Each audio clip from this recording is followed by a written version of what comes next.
Hola, bienvenidos a este nuevo video. En esta ocasión hemos invitado a Jorge Bañales. Él es un amigo mío que pues tuve el placer de estudiar con él. Es una persona que estimo mucho y bueno pues lo he invitado no solo por eso, ¿verdad? Sino que también porque él es un experto en la industria. Él se dedica a los sistemas embebidos y principalmente con la aplicación de automotriz. Entonces, bueno, simplemente ya lo he presentado y ahora pues vamos a ceder la palabra a él para que nos platique un poco de su experiencia. Y muy bien, pues los dejo con él. Hola Carlos, ¿qué tal? Gracias por invitarme a tu canal. Espero que esta información sea muy útil para eh, todos tus usuarios de tu canal. Gracias nuevamente por la invitación. Y pues bueno, quiero compartir mi pantalla para mostrar una presentación que preparé para apoyarme. Muy bien, George. Adelante, son todos tuyos. Gracias, Carlos. Bueno, pues como ya lo dijo Carlos, mi nombre es Jorge Bañales. Quiero compartir con ustedes mi experiencia laboral como ingeniero de software en sistemas embebidos para la industria automotriz. Algo acerca de mi formación: soy ingeniero en comunicaciones y electrónica, egresado de CIME del IPN en México, y también tengo una maestría en ingeniería eléctrica en Simvestab en México también. Mi nivel de inglés es intermedio. Esto lo menciono porque no necesariamente tiene que ser un experto para poder comunicarse en la industria. Y tengo un nivel intermedio de alemán, lo cual en la industria automotriz es muy bien recibido, ¿no? Eh, ¿Cómo percibo yo la industria automotriz? Pues yo veo un crecimiento en el número de dispositivos eléctricos. Vemos aquí una imagen de un auto, cómo se ve en el interior que hay una red de estos dispositivos que se comunican entre sí, y pues también hay un incremento en la complejidad de estos dispositivos. Cada vez se les pide más, que sean más rápidos, que fallen menos, que hagan más cosas, etcétera. Hay un incremento debido a esto en el número de ingenieros. Eh, Esto lo menciono porque en muchos países como Estados Unidos o Alemania, pues ya hacen falta, ¿no? Ingenieros que puedan hacer toda esta parte de los dispositivos, y más porque la industria automotriz se mueve muy rápido y cada año saca nuevos modelos con nuevas tecnologías y se requiere bastante trabajo. Hay un incremento también en el software del vehículo. Anteriormente los vehículos no tenían software, todo era analógico, pero cada vez más se está viendo que cada dispositivo tiene muchas líneas de código, ¿no? ¿Cómo percibo yo a esta industria automotriz? Básicamente en dos bandos. Desde el lado izquierdo tenemos las armadoras de autos, que son las OEMs, como las conocemos como usuarios finales, como Volkswagen, BMW, Ford, Nissan, etcétera. Y del lado derecho tenemos los suppliers, que son los que les proveen a las armadoras las autopartes. Esta provisión viene desde las llantas, carrocería, autopartes eléctricas, etcétera. ¿Cómo se comunican? Pues a través de licitaciones. Las OEMs, cada que van a sacar un nuevo modelo, mandan una licitación en la cual prácticamente es un concurso para ver quién gana el poder hacer esa autoparte. Los suppliers se encargan de tratar de demostrar que ellos son el supplier adecuado para hacer esa autoparte. Una vez que se termina esta licitación, pues se gana, uno de ellos la gana y es el que lo va a fabricar. Y pasando esto, los OEMs le dan una cantidad de requerimientos a los suppliers con los cuales se pueden basar para hacer el producto. Y lo que entregan los suppliers es un producto, una autoparte, para que las OEMs las armen, ¿no? Arman el carro y ya sale con el nombre de la OEM. Normalmente nosotros no vemos el nombre del supplier en el carro, vemos solo el nombre de la OEM, pero siempre hay mucho trabajo de suppliers, ¿no? Prácticamente, pues la gran mayoría del vehículo está hecho por suppliers. Eh, entonces las OEMs hacen un diseño, pero este diseño es muy diferente al de los suppliers. Lo hacen en estándares, en requerimientos, en protocolos, en especificaciones, en modelos gráficos y en algunas ocasiones en software in-house, le llamamos. Esto es todo para que los OEMs cuiden su imagen, ¿no? Ellos están cuidando que la imagen, por ejemplo, de Nissan sea vista como de un gran auto, que nunca falle, etcétera. Entonces ellos se deben de encargar que todo esto se cumpla. Y tienen un manejo del proyecto con el supplier. Es una comunicación constante para que haya aclaraciones y para que haya entrega de prototipos, ¿no? Del lado de los suppliers está también un diseño, pero este diseño es básicamente físico, ¿no? Hay un diseño de hardware, de software, mecánico, y se apoyan en otros equipos de ingenieros, los cuales les llamamos ingenieros de calidad, de requerimientos, de sistema, project manager y también de pruebas. Aquí tenemos una imagen de una autoparte que la conocemos como el clúster de instrumentos. En el auto es la parte que lleva el velocímetro, el tacómetro, el nivel de gasolina.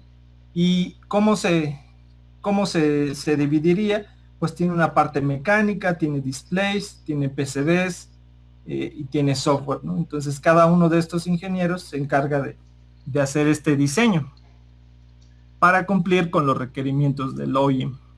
Entonces aquí yo lo resalto porque es muy importante entender que si estamos del lado de un supplier, vamos a hacer diseño, pero en base a requerimientos del OEM. Lo que ellos nos digan que haga es lo que se tiene que implementar finalmente. La parte interesante es que pues siempre piden requerimientos novedosos o que tienen tecnologías nuevas, y como ingenieros pues esto es muy retador y muy interesante. Yo tuve experiencia en estar con un supplier haciendo diseño de software. Entonces les quiero compartir cómo se divide este equipo en varias partes, ¿no? Primero están los managers o los gerentes, que son los que administran a la gente. Luego están los project managers, que son los que administran pero el proyecto. Los group leaders, que viene a ser algo así como tu jefe directo, con quien resuelves problemas de día a día, ¿no? Luego tenemos software architects, que son los que se encargan de un diseño de componentes, de módulos, interconexiones en el software, pero a muy alto nivel. Tenemos ingenieros de software que hacen gráficos.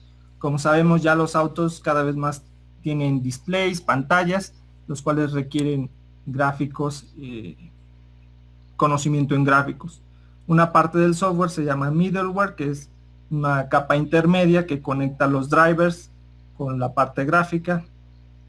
Hay ingenieros que se encargan de hacer sumamente solo drivers, e ingenieros que se encargan de configurar el sistema operativo o el OS, y hay ingenieros que se les conoce como integradores, que son los que juntan todo el software y se encargan de hacer un entregable, ¿no? Una versión de software final. Entonces, como podrán ver, uno puede llegar a ser especialista en una sola área, por ejemplo en gráficos o en drivers o en OS o ser integrador. Entonces, si queremos trabajar en esta parte, para el primer grupo de ingenieros se requiere una amplia experiencia porque es el manejo de personas, de proyectos, y los arquitectos de software requieren mucha experiencia porque requieren saber prácticamente todos estos grupos, tener un buen conocimiento para poder hacer un buen diseño. Sin embargo, al segundo grupo, pues existe la posibilidad de ingresar sin tener una experiencia previa en la industria. Esto no significa que ya por entrar ya me van a poner a hacer algo muy difícil o me van a dejar caer el proyecto.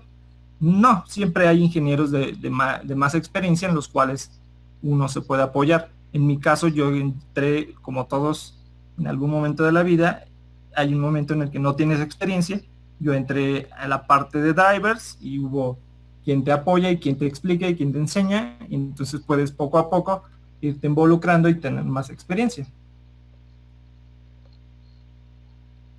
Bueno, ¿qué conocimientos requiero, no? Tal vez solo voy a hablar de este grupo porque los otros pues ya son gente con experiencia.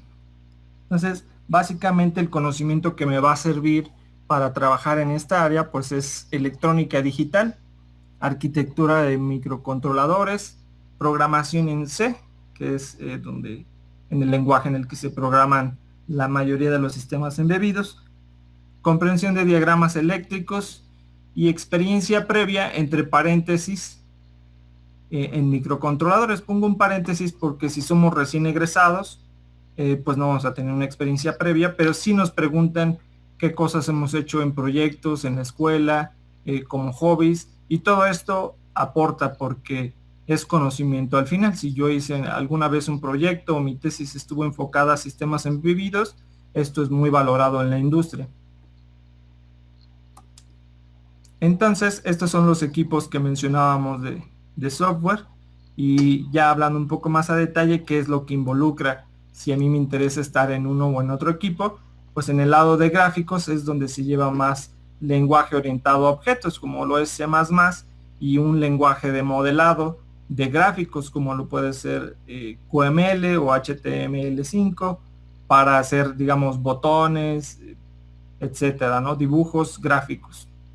En la parte del middleware es muy ambiguo porque depende mucho de qué dispositivo electrónico. Mayormente son stacks, le llamamos, que son como bloques, por ejemplo, de comunicaciones, o un bloque de memorias, o un bloque de varias funcionalidades que, como mencionaba anteriormente, conectan la parte gráfica con la parte de drivers.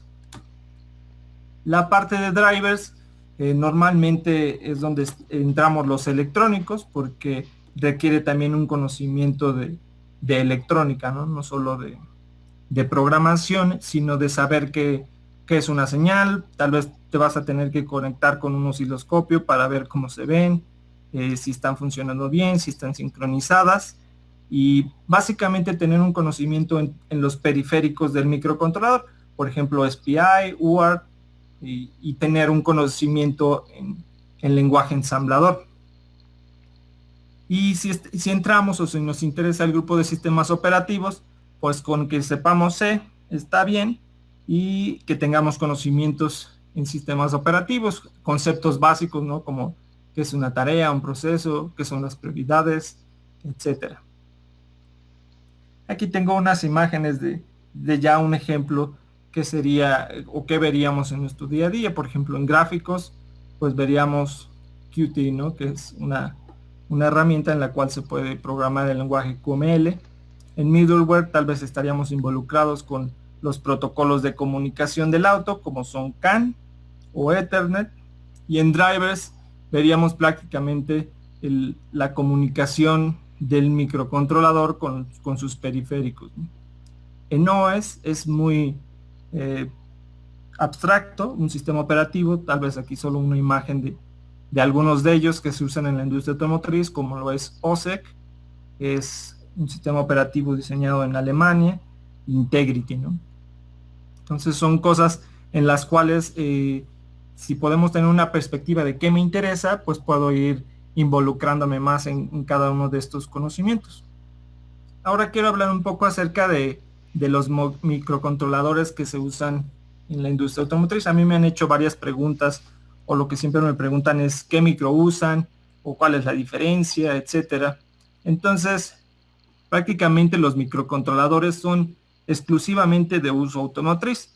Esto significa que tienen muchas cualidades o características del auto, ¿no? Como son las temperaturas en las que debe de estar un auto. Eso ya lo hace un microcontrolador específico y no puedes utilizar cualquiera. Y tiene cosas que solo se utilizan en el auto, por ejemplo, protocolos de comunicación CAN, que solo se usa en un auto, pues lo tiene, ¿no? Tiene periféricos de este tipo. En ocasiones, los microcontroladores son especialmente diseñados para un proyecto. Esto es, como sabemos que solamente van a salir en una versión de un carro, pues a veces les conviene mandar a diseñarlo y hacer una corrida de, no sé, millones de microcontroladores para ese proyecto específico. Algo interesante que está pasando es que debido a la complejidad, estos microcontroladores ya tienen más de un core. Entonces, esto es interesante porque tal vez como estudiante uno solo se basta con un solo core, pero ya en la industria pues se requiere varios cores, ¿no? He visto microcontroladores de hasta 3 cores que cada uno controla una parte específica de la funcionalidad, ¿no? Y casi todos son de 32 bits. Y bueno, lo interesante también es que se utiliza en diferentes plataformas. ¿Esto qué significa? Podemos tener un microcontrolador en una tarjeta para una camioneta, por ejemplo, y ese mismo microcontrolador en una tarjeta más pequeña para un auto compacto. Entonces, al final, las familias de microcontroladores son los mismos, los usos son los mismos, lo que cambia es un poco el producto final, y esto le llamamos plataforma, ¿no? Una plataforma tal vez para un auto grande y para un auto chico. Entonces, hay mucho reuso también. Algunas marcas que he visto en la industria son Renesas, NXP y Texas Instruments. En mi experiencia he escuchado de algún otro, pero estos son los que más me suenan. Tal vez ninguno de ellos los vi en mi vida escolar, pero el conocimiento que adquirí es bueno, ¿no? Aquí tenemos más o menos un diagrama de un microcontrolador, y como verán, pues es muy parecido a lo que llegamos a ver en un micro pequeño o de uso escolar, solamente que tiene periféricos que solo se utilizan en el auto, como CAN, por ejemplo, ¿no? Mencionábamos hace rato, convertidores ADC, módulos de SPI, etcétera, ¿no? Todo es bastante parecido. Algo que me han preguntado es si se utilizan FPGAs o DCPs en la industria automotriz. Y bueno, tal vez lo primero que voy a mencionar es que algo que se busca es que los dispositivos del auto pues también sean baratos, porque si no incrementa el precio del auto. Entonces estos, como sabemos, son más caros que un microcontrolador, entonces solo se utilizan cuando el proyecto lo requiere y es específico su uso.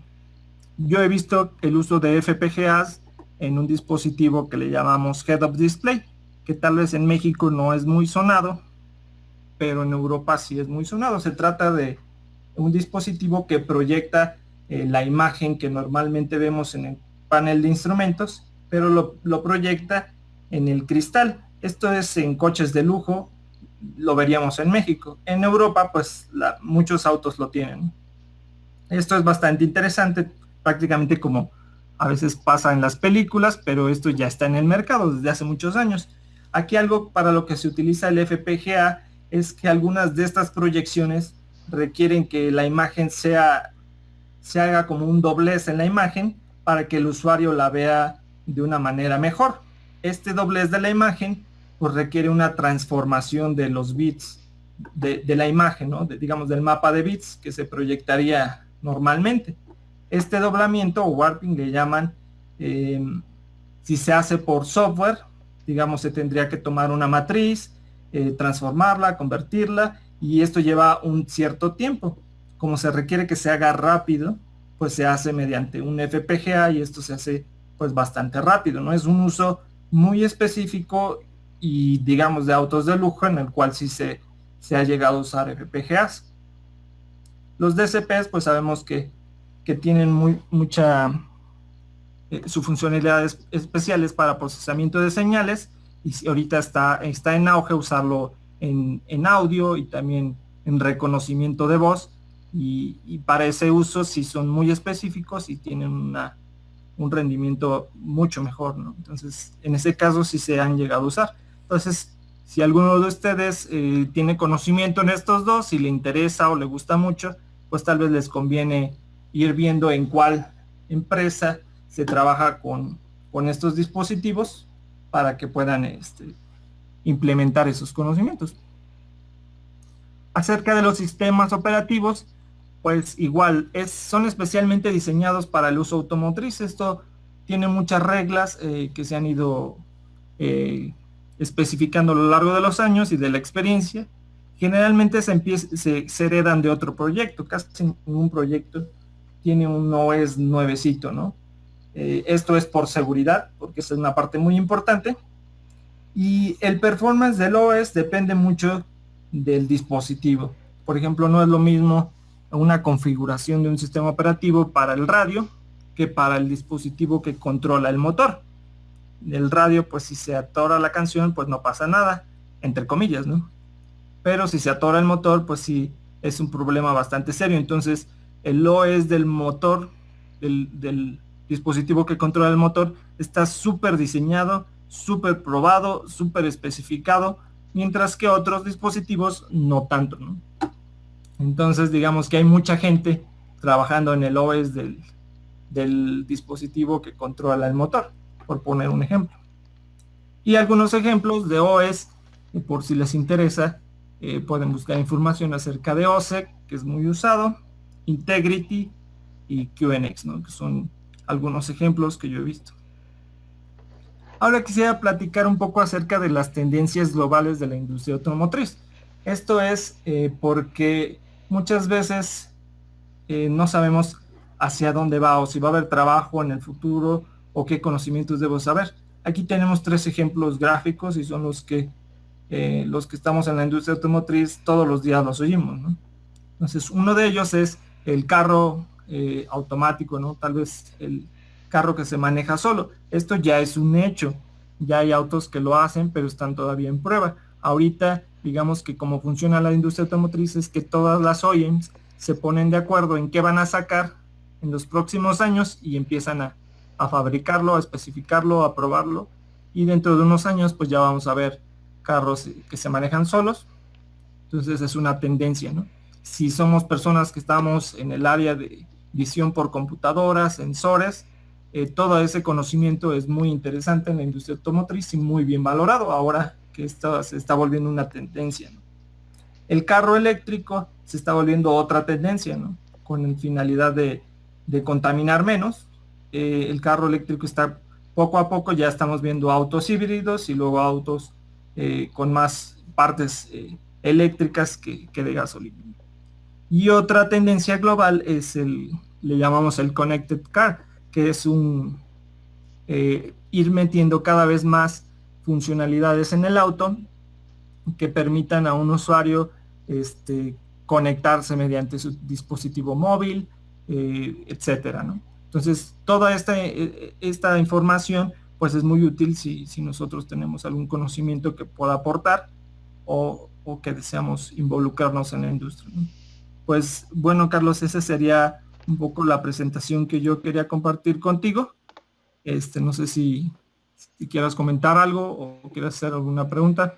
Sí, claro, no, pues muchas preguntas, George. De hecho, yo creo que esto se presta a que después hagamos una transición en vivo si gustas, con la Ya. audiencia.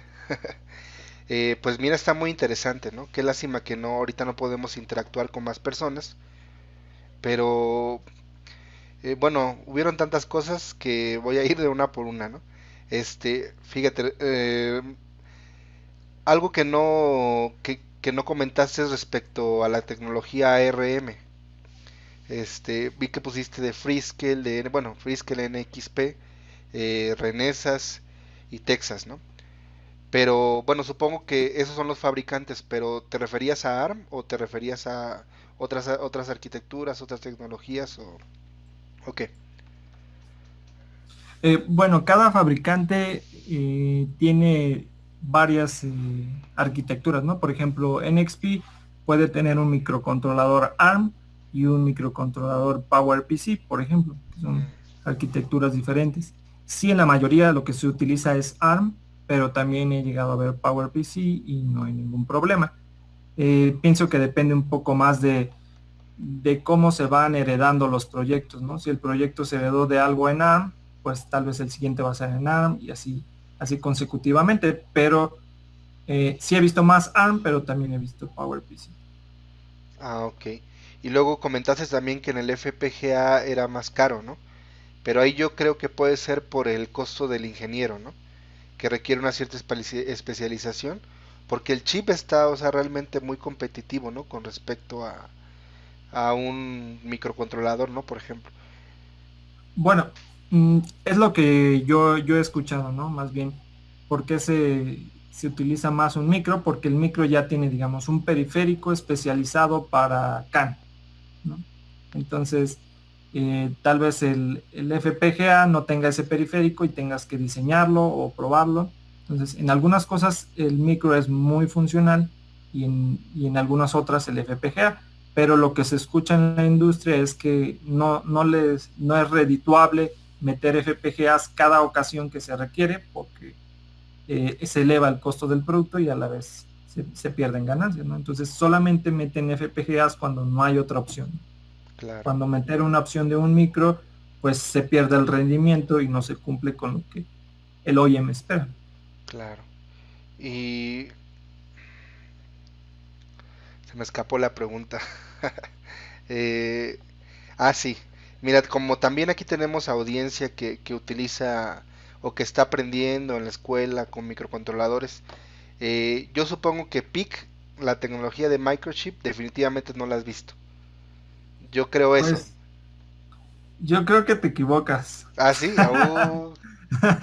bueno, ok. No, sí, yo también pensaba que ¿Que no? PIC solamente era en la escuela para proyectos pequeños, pero también hay proyectos que requieren control muy pequeño, ¿no? Algo muy básico, y un PIC es utilizado. Te puedo decir que sí he visto que se hayan utilizado PICs en la industria, pero si es para algo que solo prende y apaga, que manda un mensajito, algo pequeño, ¿no? Ok, bueno, pero es que tú no lo pusiste, tampoco. Sí, no lo puse, pero es porque, digamos, Sí, de pero, 20 proyectos solamente lo he visto en uno, ¿no? Y en los ok. otros todo lo demás que pues. Sí, muy Pero qué poco. bueno que lo mencionas, porque para un estudiante saber PICs y que le interese esta área, pues sí, sí le va a servir, ¿no? Todo ese conocimiento. De hecho, yo aprendí con PICs y fue, digamos, que la experiencia escolar que me sirvió. Ok. Bueno, aprovecho para hacer el comercial que tenemos muchos videos de Pixel para que ahora Ah, que. Pero bueno, también tenemos un curso de ARM, ¿no? Ya que tú mencionaste que también ARM es el principal, ¿no? Y, sí, claro.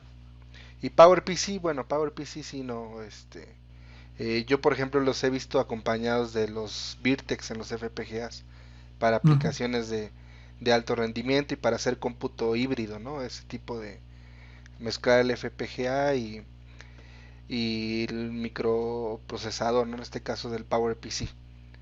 ujú. Y bueno, respecto a las tendencias, eh, ¿tú qué opinas? O sea, digamos que hacia dónde crees que... Bueno, por ejemplo, mira, el carro solar, más bien, perdón, el carro eléctrico, sí lo veo un poco todavía lejos.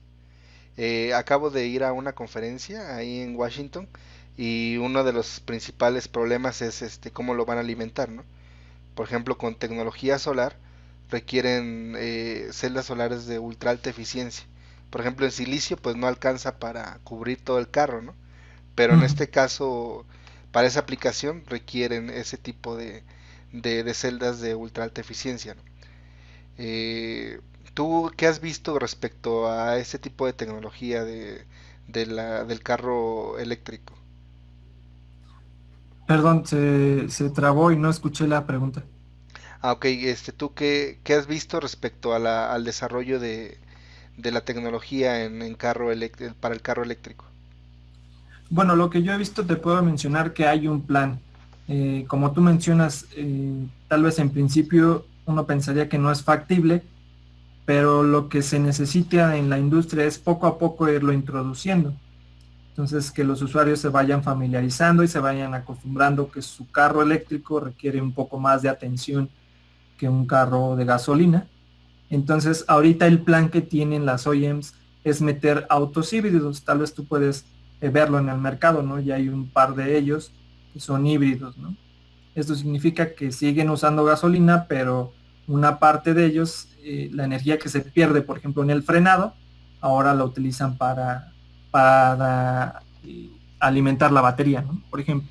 Claro, Entonces, ese tipo de tendencia es que van metiendo cada vez en el auto más cosas eléctricas. Entonces, tienen un plan, ese plan es híbrido y luego tener un poco más de cosas eléctricas, un poco más, hasta llegar al punto en donde el carro tenga muchas cosas eléctricas que le permitan, ¿no? Tal vez cosas solares, tal vez que se conecte en casa, etcétera, etcétera, pero que ir acostumbrando, digamos, al usuario a que todas esas cosas son necesarias. Pero sí hay un plan, digamos, para meter un auto una nueva funcionalidad eléctrica cada año, digámoslo así. Ya veo. ¿Y qué problemas has visto que puedas platicarnos respecto a esa tecnología? Ah, bueno, uno de los problemas, digamos, como se mueve la industria es el aspecto económico, ¿no? Ahorita el carro híbrido no está tan bien aceptado en algunos lados porque su precio se eleva mucho. Esto es porque tiene más dispositivos, ¿no? No solo los de gasolina, sino los eléctricos. Ese es un problema, digamos, en el proyecto. Y ya en cuanto al diseño, no estoy muy familiarizado con ello, pero tal vez te puedo mencionar que se están abriendo cada vez más fábricas, más bien más centros de desarrollo y de investigación en carros eléctricos para ir resolviendo ese tipo de problemas. Ah, ok. ¿Y en el carro autónomo qué problemas nos puedes ahí platicar? Bueno, en el carro autónomo, ¿qué te puedo decir? He visto, hay mucha información, yo creo que ahorita es de lo que más se escucha en la industria automotriz. Yo creo que la parte difícil del carro autónomo es la aceptación del público, ¿no?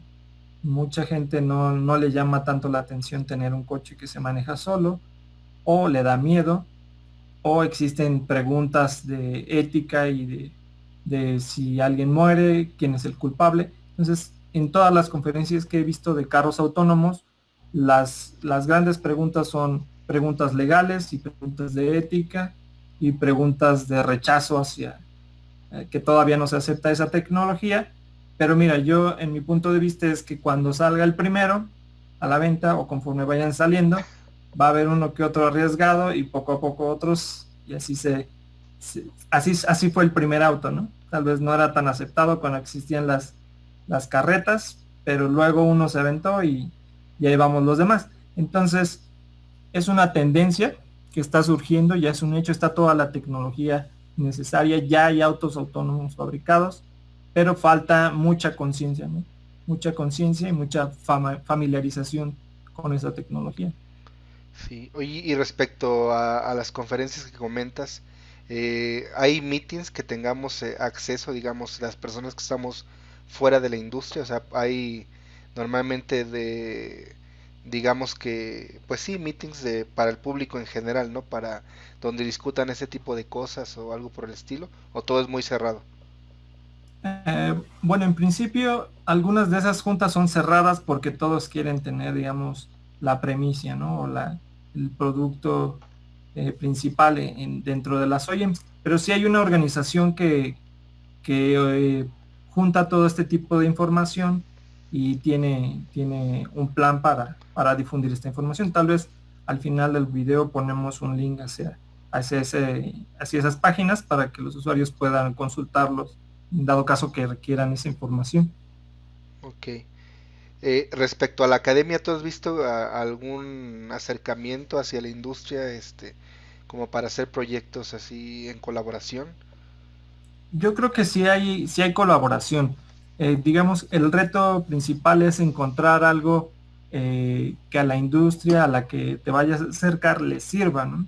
Recordemos que en la academia muchas veces muchos proyectos se quedan en el aire o se quedan como teoría, y eso es normal, habitual, pero en la industria esto no es bien recibido, entonces se requiere buscar un proyecto muy específico que se pueda terminar en corto plazo o que ya esté empezado y que se pueda finalizar. Pero sí he visto, ¿no? Colaboraciones como maestrías, doctorados, sí he visto bastante. Ah, qué bien.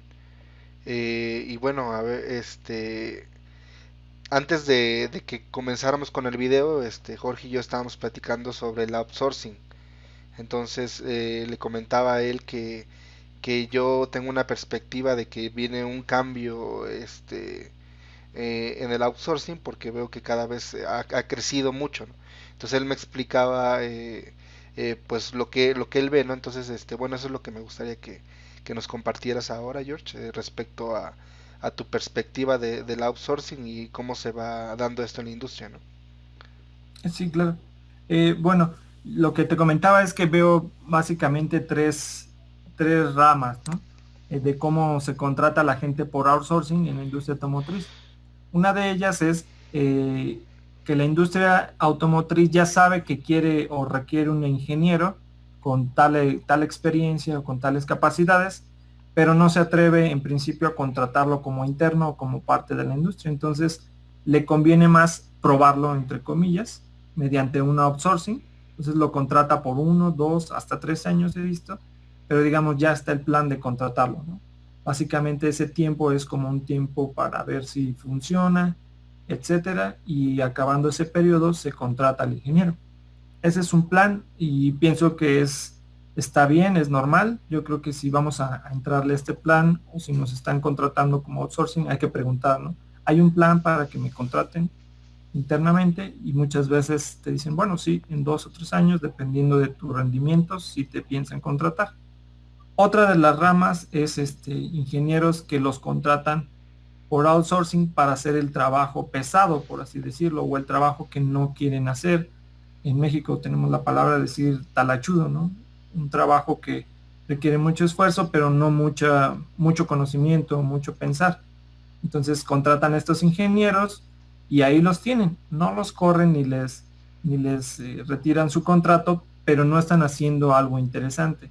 Entonces, en este tipo de trabajos, yo creo que hay que tener mucho cuidado porque a la industria automotriz le conviene, al outsourcing le conviene, pero a nosotros como ingenieros no nos conviene porque no estamos generando experiencia nueva, teniendo retos, y ni tampoco estamos siendo tan bien pagados en esta parte. Y otra de las ramas es cuando un proyecto ya tiene los tiempos encima, se requiere que se acabe muy pronto, contratan a un grupo de 20 ingenieros que ayude a hacer rápido muchas cosas y luego de 2 meses se regresan a su outsourcing. Esta es como otra tendencia que se ve que va y viene, ¿no? Depende, creo que son las tres. De las tres, la primera me parece aceptable y las otras dos pienso que como ingenieros al menos no nos conviene entrarle de ese lado. Entonces sí hay que tener mucho cuidado si nos van a contratar por outsourcing y ver pues cuál es su plan de ellos. Si no tienen algún plan, tal vez no nos convenga tanto. Ya veo. Sí, por cierto, también para motivar a las personas que quieran empezar en este ramo, bueno, yo les comento que George ha viajado mucho, ¿no? Esta profesión te ha permitido viajar mucho, ¿no? Platícanos un poquito de a dónde has ido y, bueno, lo que te ha permitido trabajar en esta industria, ¿no? Bueno, pues sí, básicamente es una industria internacional, entonces muchos de los proyectos se hacen no todo en un solo país, entonces algunos se hacen en varios países, ¿no? Entonces, dependiendo del proyecto en el que llegues y dependiendo dónde sea la otra localidad, pues te toca ir a esa parte. Generalmente son países como Estados Unidos o Alemania, que son los que tienen mucho apogeo en la industria automotriz. Entonces, sí es bastante fructificante, digamos, que te den un viaje de esos, porque no solo generas conocimiento, experiencia, es otra visión, aprendes a trabajar con personas de otros países, en otro idioma. Entonces es algo que como mexicanos no vemos, ¿no?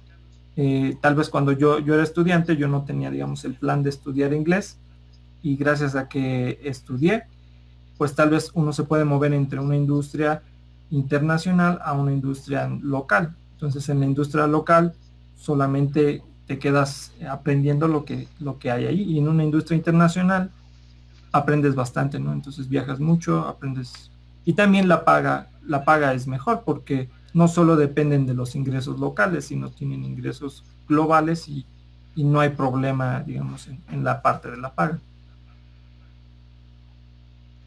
Ok, y bueno, ¿y tú cuántos años crees que la industria automotriz más o menos, o más bien un ingeniero, tenga de vida en la industria automotriz? ¿Cuántos años o ves que también hay personas muy grandes trabajando en esta industria? Bueno, lo que he visto es que sí hay ingenieros que trabajan, digamos, en la parte técnica hasta su jubilación y se vuelven expertos, ¿no? Yo creo que si tenemos esta responsabilidad de no solamente hacer lo que nos corresponde, sino ir un poco más allá, podemos adquirir en la industria un grado de experto. Entonces esto es bastante bueno porque sigues haciendo, digamos, si eres de drivers, ¿no? Entraste como driver, si entraste siendo un driver, pero ya adquiriste mucha experiencia, entonces ahora eres el experto de los drivers. Y ya no solamente te involucras en un solo proyecto, sino te involucras en proyectos de aquí y de allá, a veces supervisas gente, a veces entrenas gente, eso es bastante bueno. Entonces sí he visto gente mayor que tiene el grado de experto, ¿no? Entonces les pagan bastante bien, les pagan bastantes viajes y se siguen divirtiendo porque sigue siendo retador su trabajo, ya no hacen, digamos, las cosas fáciles, sino ahora les dejan los problemas grandes o los diseños grandes. Entonces, sí hay bastante crecimiento. Y está la otra parte en donde entras tal vez como ingeniero en alguna de las áreas que mencioné, pero después de un rato ya no te llama tanto la atención lo técnico, entonces te mueves hacia lo administrativo, entonces te vuelves manager o project manager o group leader, y esa parte pues también es bastante interesante porque los retos cambian, ¿no? Ya no estás, digamos, manejando cosas técnicas, sino ahora manejando gente y problemas con proyectos, etcétera, y entonces también es bastante retador, y entonces sí hay mucho que hacer, ¿no? No acaba. No, pues muy bien, George.